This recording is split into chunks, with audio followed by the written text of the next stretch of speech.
ভগবানের কথা শ্রবণকারী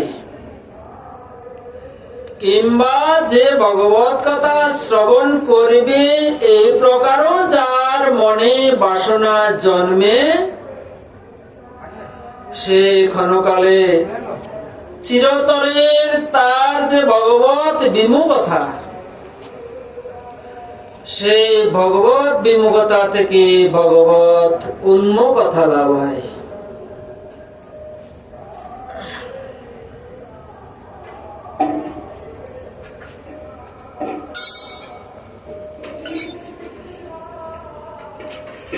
কোন ভাগ্যে কোন জীবের যদি সাধু সঙ্গ হয় তবে সেই জীব সাধু সঙ্গ যে করে ক্ষণকাল যে সাধু সঙ্গ লাভ করবে তার চিত্তে নারদ ঋষিকে বলছেন ভগবান তার চিত্তে তৎক্ষণাৎ তৎকালে ভগবান শুভ বুদ্ধির উদয় করিয়ে দেয়। গুরু অন্তর্যামী রূপে আপনি শিখায় বলছেন জীব তখন আপনি ইচ্ছা করতে হয় না, বলছেন অনিচ্ছাকৃত ভাবে যদি শুভ বুদ্ধির উদয় হয়, যদি কেউ সাধু সঙ্গ ক্ষণকাল লাভ করে সে সাধু সঙ্গ প্রভাবে ভগবান গুরু রূপে তার হৃদয়ে সে প্রকার অনুপ্রেরণা জাগিয়ে দেয়। এই হলো গুরু কৃপা, এই হলো ভগবত কথার শক্তি, ভগবত কথার কৃপা, সাধু সঙ্গের কৃপা। রুচি হতে হয়, রুচি হতে ভক্ত হয়, আসক্তি প্রচুর, আসক্তি হইতে চিত্তে জন্মে কৃষ্ণ বৃত্তাঙ্কুর। একদিনে তো আর এই বীজটা অঙ্কুরিত হতে পারে না, ধীরে ধীরে অঙ্কুরিত হবে।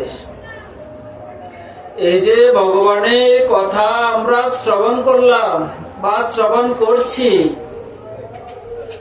এর তো একটা ক্রিয়া আছে।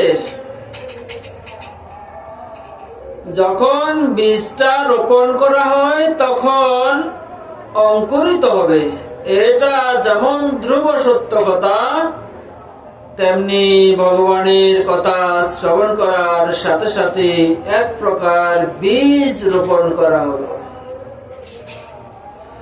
এই বীজটা ধীরে ধীরে অঙ্কুরিত হবে, তবে নিরন্তর শ্রবণ কীর্তন জলে করে সেচন। একদিন রোপণ করলাম বা বীজটা জমিতে রোপণ করলাম, একদিনই তো আর অঙ্কুরিত হওয়া সম্ভব নয়।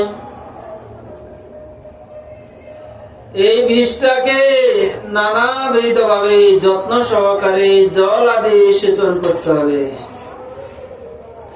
তবে সেই বীজটা অঙ্কুরিত হবে।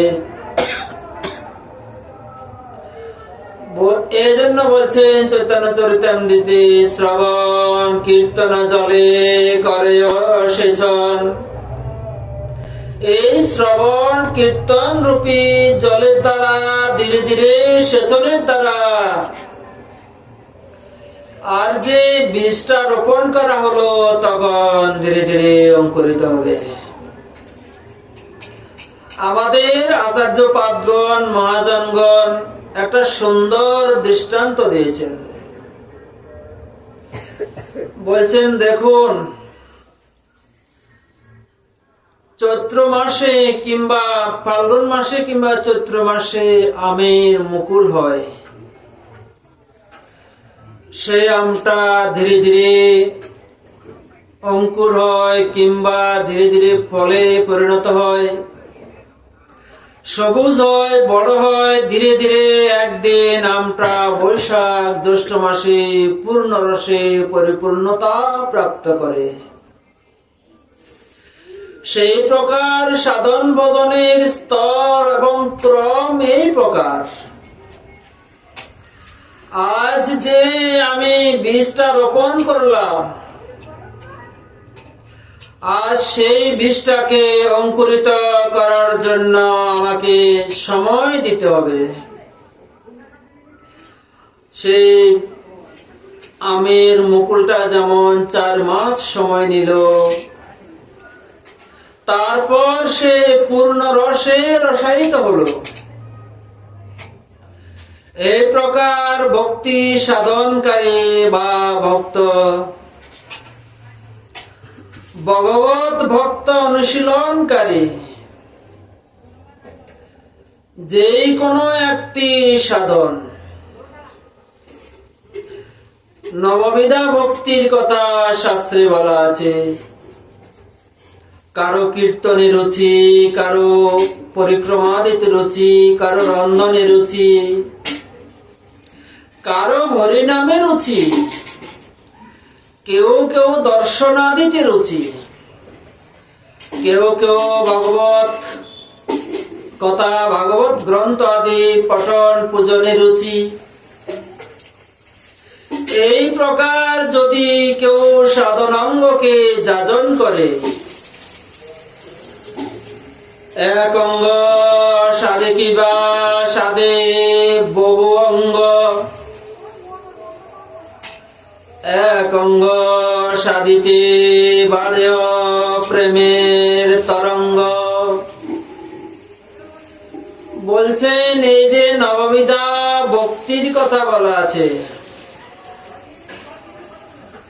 যদি কেউ দৃঢ় নিষ্ঠার সহিত,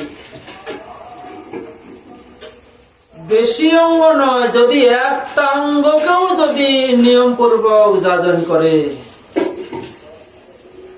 সে অনায়াসে ভগবত ভক্তি, ভগবত কৃপার অধিকারী।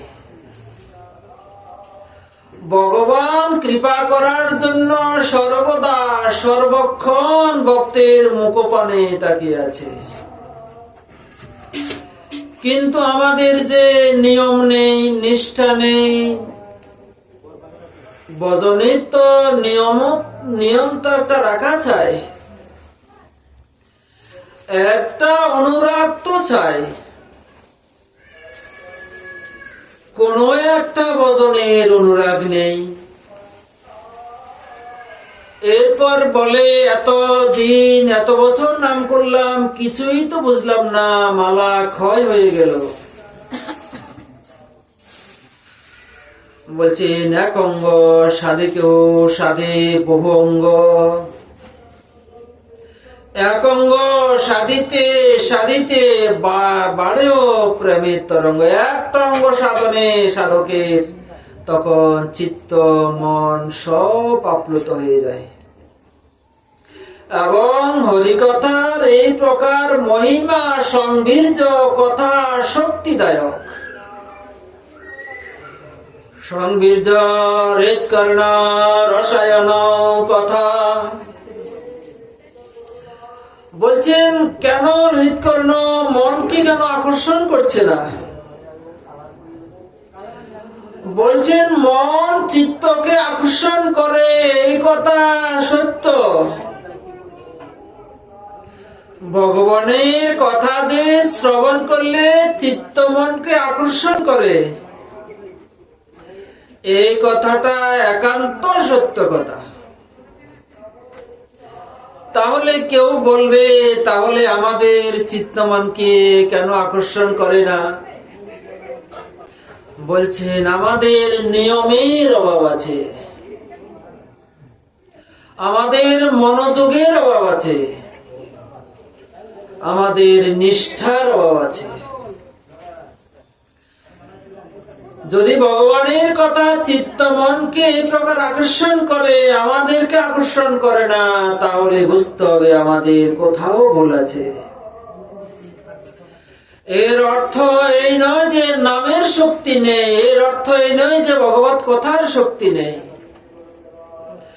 ভগবত কথার শক্তি ছিল, ভগবত কথার শক্তি আছে, ভগবত কথার শক্তি থাকবে। এই সর্বমঙ্গল প্রদায়ক, সর্বমঙ্গল দাতা, সর্বসিদ্ধি দাতা সর্বশক্তি প্রেমদাতা ভগবানের নাম গুণগান কীর্তন, সেই সত্য ত্রেতা দাপর থেকে কলিতে চলছে। ভগবানের গুণকথা তখন থেকেই তো চলছে। সেই পূর্ব যুগের কথা আজ ভগবানের কথা গুণকীর্তন হচ্ছে। সেই কথা কি আজও কি কেউ কোন ভক্ত বলেছে যে আমার এই ভগবত কথা শুনে আমার পিপাসা মিটেছে? বলছেন এই ভগবত কথার এমনই এক মহিমা, এমনই এক চাহিদা, এমনই এক আকর্ষণ। বলছেন চিত্ত মনকে আর কখনো শান্তি দিতে পারে না, এটা নিরন্তর বর্ধিত হতে থাকে। আমাদের বৈষ্ণবগণ একটা দৃষ্টান্ত দিয়েছেন। বলছেন জগৎ জীবের যেমন আমাদের কারো ক্ষুধা পায়, ক্ষুধা পেলে আমরা বহুবিধ বস্তু দ্বারা আমরা ক্ষুধা নিবারণ করার চেষ্টা করি। যখন ভগবত নৈবেদ্য প্রসাদ আদি, নিবেদিত প্রসাদ আদি আমরা গ্রহণ করি, আমাদের ক্ষুধা যৎকালে গ্রহণ করলাম তৎকালে ক্ষুধা নিবৃত্তি। প্রসাদ গ্রহণ করার সাথে সাথে ক্ষুধা নিবৃত্তি হয় কিনা? সাথে সাথে ক্ষুধা নিবৃত্তি হয়। বলছেন এই জাগতিক ক্ষুধা আর পারমার্থিক ক্ষুধা দুইটা পরন্তর, পুরোটাই ভিন্ন। যাদের পারমার্থিক ক্ষুধা, জাগতিক ক্ষুধা যেমন প্রসাদ আদি গ্রহণ করলে ক্ষুধা নিবৃত্তি হয়, পারমার্থিক ক্ষুধা হরিকথা আদি শ্রবণ করলে ক্ষুধা নিবৃত্তি হয়, এই কথা বলা যায় না। যে চাহিদাত্মক, যার চিত্তে বা মনে নিরন্তর ভগবত কথা শ্রবণ করার চাহিদা, তাকে যদি একদিন বসিয়ে দেওয়া হয় তোমার ক্ষুধাকে তুমি হরিকথা শ্রবণ করে নিবৃত্তি করো, বলছেন তা কখনো সম্ভব নয়। এই জগতের ক্ষুধা নিবৃত্তি হয়, কিন্তু ভগবত ভক্তির ক্ষুধা কখনো নিবৃত্তি হতে পারে না, এবং হয়ও না, হয়নি, হবেও না। বলছেন এই কথার এই প্রকার মহিমা, এই প্রকার আকর্ষণ। নিরন্তর নাম করছে, নিরন্তর হরিকথা শ্রবণ করছে, ক্ষুধা দ্বিগুণ দ্বিগুণ বাড়ে নিরন্তর। বলছেন শ্রবণকারী ভক্ত যদি হরিকথা শ্রবণ করে তার ক্ষুধা নিরন্তর আরো দ্বিগুণ দ্বিগুণ বাড়ে। কৃষ্ণ কথামৃত অমৃত পান বিনে খায় যদি অন্ন পানে, তবু ভক্তি দুর্বল জীবন। বলছেন যদি এই অমৃত না পান করে আর যদি জগতের অমৃত বা জগতের খাদ্যবস্তু গ্রহণ করে, তো জগতের খাদ্যবস্তু গ্রহণ করলে যেমন তার ক্ষুধা নিবৃত্তি হয়, মহাজন বলছেন এই অমৃত পান বিনে খায় যদি অন্ন পানে, তবু ভক্তি দুর্বল জীবন। বলছেন এই অমৃত যতক্ষণ না পান করবে ততক্ষণ পর্যন্ত ভক্ত দুর্বল থেকে যায়, ততক্ষণ পর্যন্ত সে ক্ষুধাতুর হয়ে থাকে, ততক্ষণ পর্যন্ত সে অনাহারী। আর এই জগতের বস্তু তো ভগবত প্রসাদ কিংবা জগতের বস্তু এক মুষ্টি গ্রহণ করলে ক্ষুধা নিবৃত্তি হয়, আর হরিকথা নিরন্তর জন্ম থেকে মৃত্যু অবধি শ্রবণ করলে হরিকথার নিবৃত্তি হয় না, বা এই ক্ষুধা কখনো নিবারণ করতে পারে না। এই জন্য বললেন নিরন্তর হরিকথা শ্রবণের দ্বারা, বলছেন শ্রবণ কীর্তন জলে করে সেচন। এই শ্রবণ কীর্তন রূপী জল দ্বারা ভক্ত নিরন্তর তার বীজ রূপী, যে বীজ রোপণ করা হয়েছে তাকে শ্রবণ কীর্তনের দ্বারা অঙ্কুরিত করতে হবে। কোথায় শ্রবণ করবে? যে নারদকে বলছেন যে আমার সংবীর্য হৃৎকয় নরসায়ন কথা, যারা নিরন্তর আমার গুণগান শ্রবণ করে, তাদের কথা তাদের মুখে শ্রবণ করে তোমরা মন এবং চিত্ত এবং জীবন এই জনমটাকে সার্থক করে তোলো। এই যে হরিকথা শ্রবণের যে কি মহিমা, বা ভগবত ভক্তির যে কি নিষ্ঠা, এক ভক্তের কথা মনে পড়ে গেল। এক ভক্ত মহারাজ তিনি বসে বসে এই প্রকার কোন মহাত্মা ভগবত কথা পরিবেশন করছেন। তো সেখানে একটা প্রসঙ্গ এসেছে যে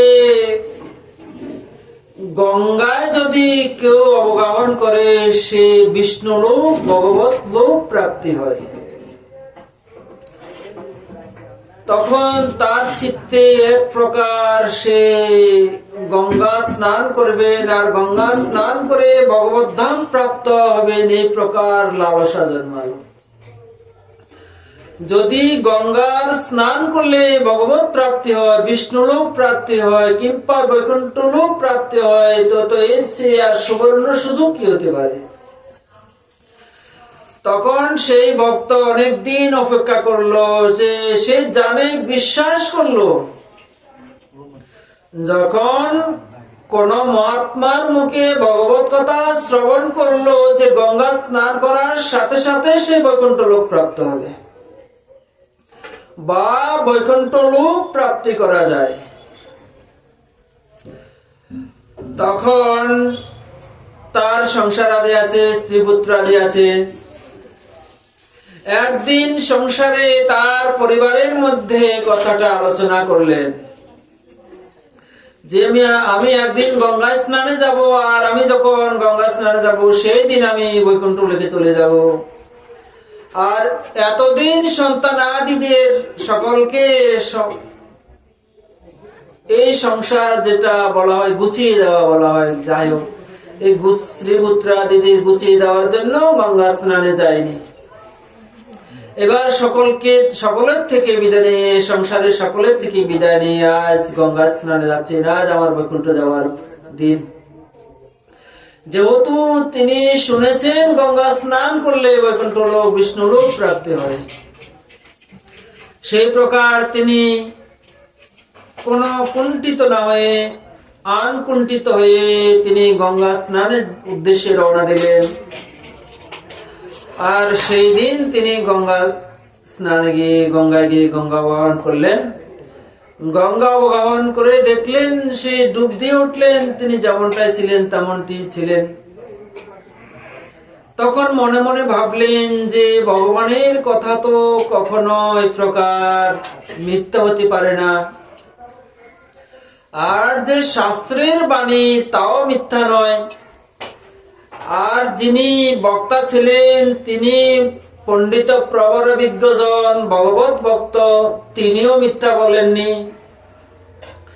তাহলে নিশ্চয় আমার কোথাও কোনো দোষ ত্রুটি ছিল, যে আমি গঙ্গা স্নান করার সাথে সাথে কেন আমি বৈকুণ্ঠে যাইনি।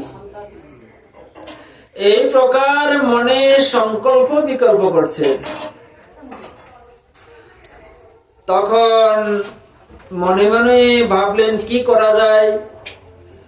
ভগবানের পাদক ধৌত যে গঙ্গা বাড়ি, আর মা গঙ্গার এই প্রকার শক্তি রয়েছে, এটা ধ্রুব সত্য কথা,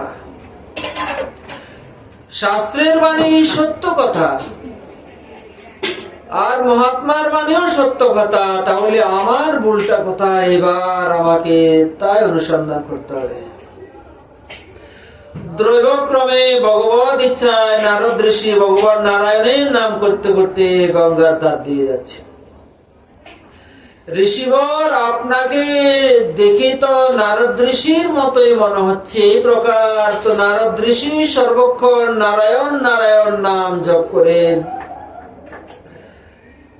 আপনাকে তো দেখে মনে হচ্ছে আপনি নারদ ঋষি। ঋষিবর তখন নারদ ঋষির কাছে সমস্ত আদ্যন্ত ঘটনা খুলে বললেন।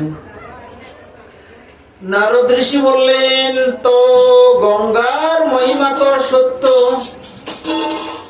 কিন্তু তুমি কেন এই বৈকুণ্ঠে যাওনি? এটা তো আমি মীমাংসা দিতে পারলাম না।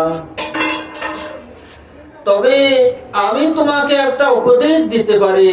আমার পিতার কমণ্ডলে অর্থাৎ ব্রহ্মার কমণ্ডলে নিরন্তর গঙ্গা আছে। এর মহিমা নিশ্চয় আমার পিতাই বলতে পারবেন। তুমি কেন বৈকুণ্ঠ ধাম প্রাপ্ত হলে?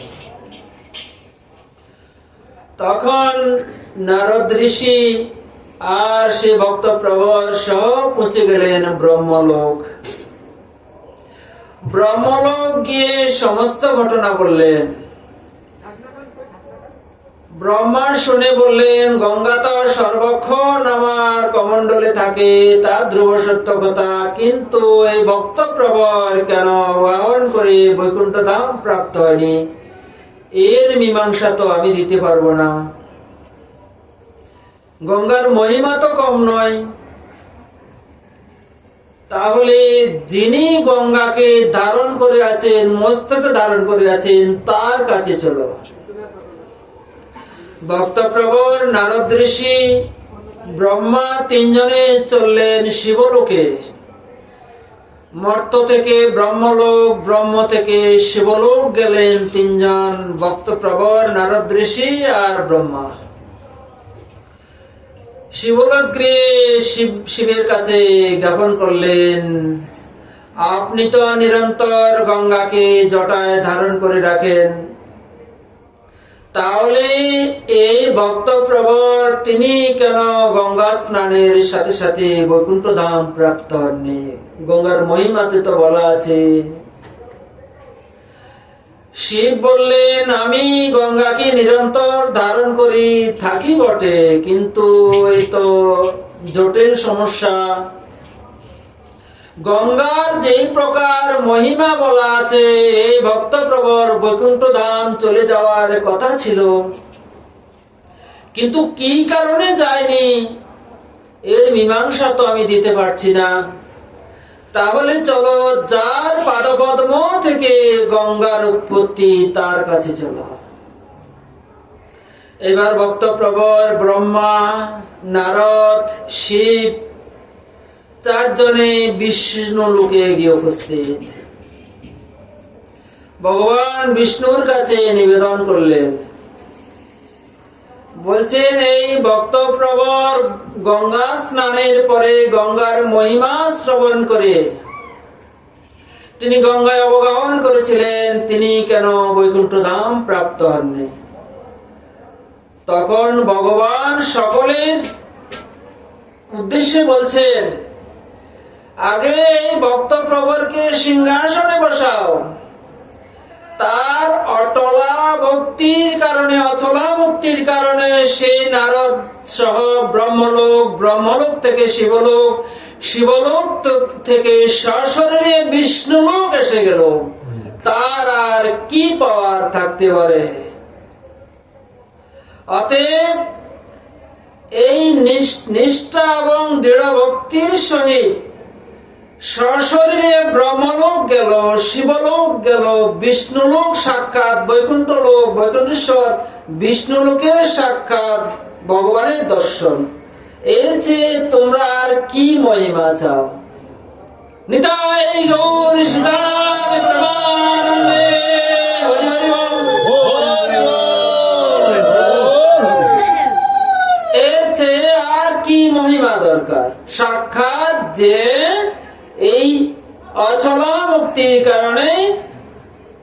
যে বিষ্ণুলোক আসার কথা, সে ব্রহ্মলোক শিবলোক যাওয়ার সশরীরে অধিকার করেছে এবং অবশেষে বিষ্ণুলোক আসার অধিকার লাভ করেছে একমাত্র তার দৃঢ় নিষ্ঠা এবং ভক্তি।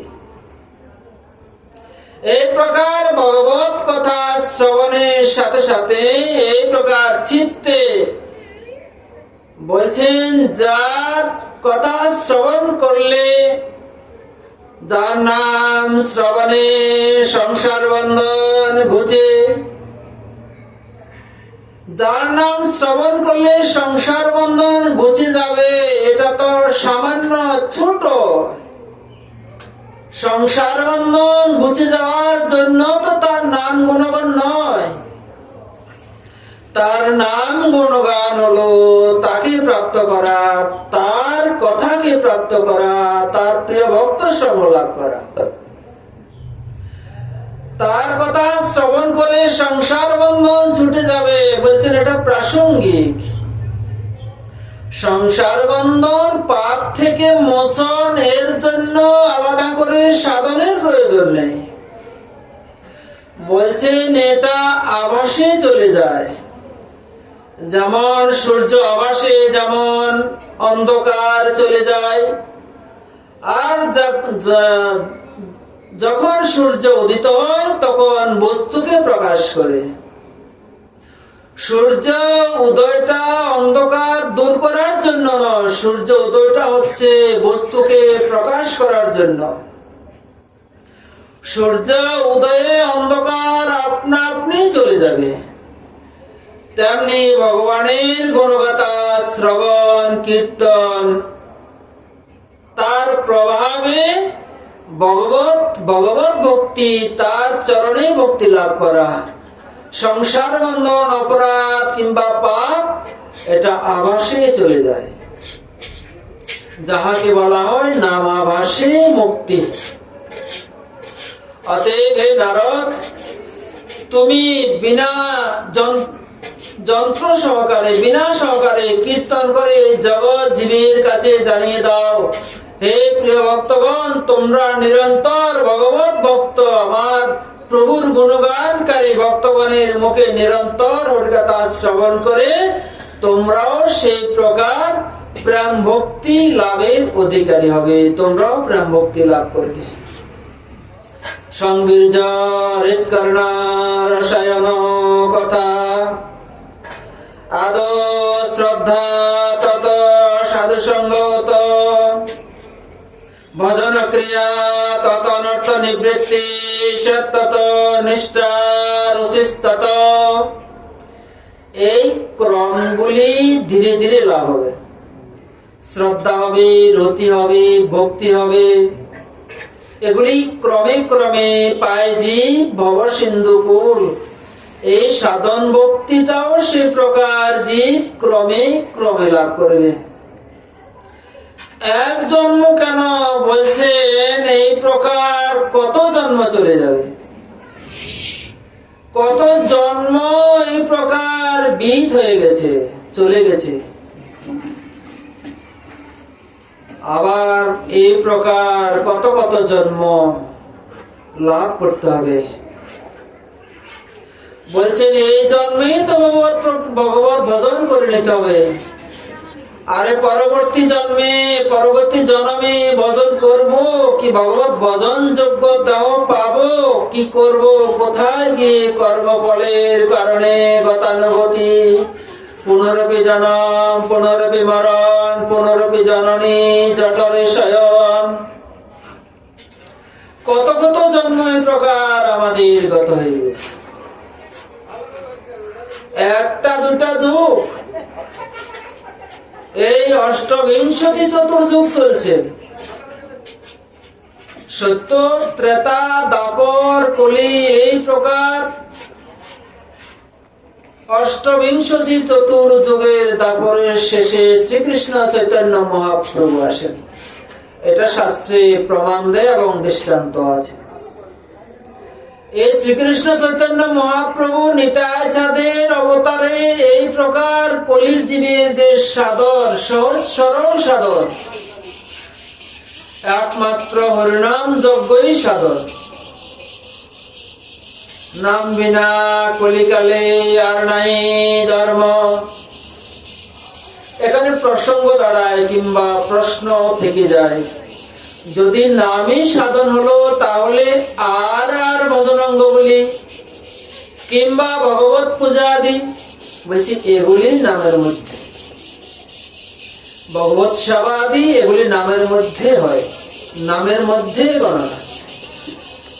নিত্য ভগবত পূজন কিংবা ভোগাদি রন্ধন কিংবা পরিক্রমা, তুলসী আদি পূজন, পঠন, গ্রন্থ আদি পঠন, এগুলি হরিনামের নাম, এই নবমিতার সাধনের মধ্যে। এটা আলাদা কিছু না। মহাপ্রভু এই জন্য সংখ্যা দিয়েছেন, সংখ্যাটা এই জন্য দিয়েছেন, যদি একটা সংখ্যা না দেওয়া হয়, এই জন্য জীবের যে নিষ্ঠাটা জন্মাবে না বলে নামের একটা সংখ্যা রেখে নাম রাখতে বলেছে। এটা সাক্ষাৎ মহাপ্রভু আচরণ করে দেখিয়েছেন। নাম হইতে হয় সর্ব জগৎ নিস্তার, কলিকালে নাম বিনে সাধন নাহি আর। নাম ভজ, নাম চিন্ত, নাম কর সার, এগুলি বলাই আছে, সকলেই অবগত আছেন।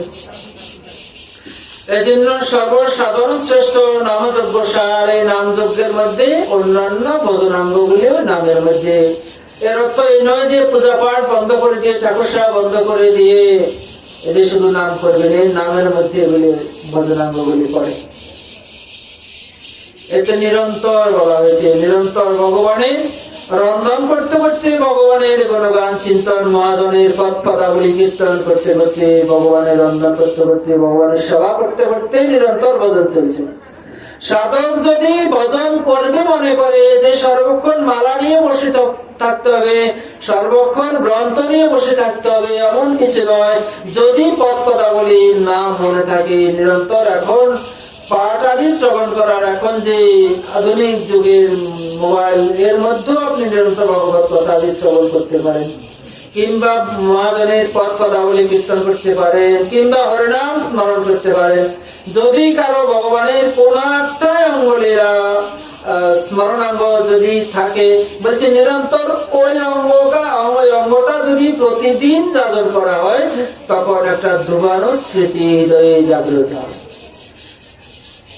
সাধনে ভাবিবে যাহা, সিদ্ধ দেহে পাবে তাহা। বলছি সিদ্ধ দেহ তো অনেক দূরের কথা, বলছে আগে সাধনাঙ্গটা সাধন করতে হবে, তো আগে পরিপাক করতে হবে, তবেই তো রসগোল্লাটা তৈরি হবে। আগে নানাবিধ দ্রব্য উপকরণ সামগ্রী তৈরি করতে হবে।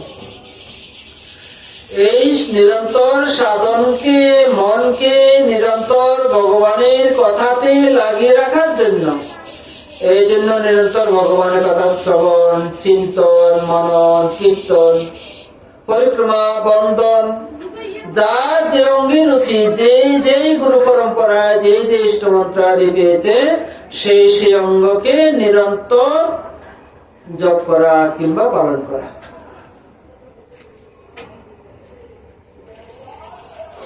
আমাদের সময় প্রায় 1টা বাজতে চললো, 12টা 40 হয়ে গিয়েছে।